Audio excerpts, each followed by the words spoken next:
문재인 대통령이 유럽 순방을 마치고 귀국길에 올랐습니다. 마지막 일정으로 동유럽 국가 정상들과 잇따라 만났고 원전 부분 협력에 합의를 했는데요. 탈원전 방침과 배치되는 게 아니냐는 논란에 대해서 청와대는 정부 기조에는 변함이 없고 원전 수출이 산업계에 도움이 될 거라는 설명을 했습니다. 김소현 기자입니다.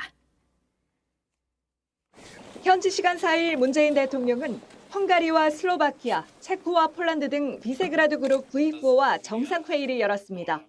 V4는 EU에서 한국의 두 번째 교역 대상이자 650배가 넘는 기업이 진출한 최대 투자처가 되었습니다.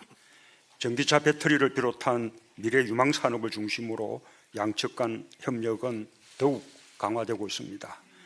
양측은 과학기술 공동연구 양해각서를 체결하고 에너지 분야 등에서 협력을 강화하기로 했습니다. 눈길을 끄는 건 원전 협력에 합의한 대목입니다. 폴란드는 원전 6기를, 체코는 원전 1기를 지을 예정인데 한국 수력원자력이 입찰에 참여합니다.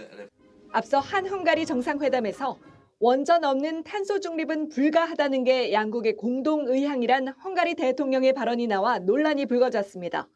국내에서 탈원전을 강조해온 문 대통령이 외국 정상 앞에선 원전의 필요성을 인정한 게 아니냐는 겁니다. 청와대는 진화에 나섰습니다. 문 대통령은 2050년 탄소 중립까지 원전의 역할은 계속되나 신규 원전 건설은 하지 않고 신재생 에너지와 수소 에너지의 비중을 높임으로써 탄소 중립을 이뤄나가고자 한다고 말했습니다. 국내 탈원전 기조엔 변함이 없다는 겁니다.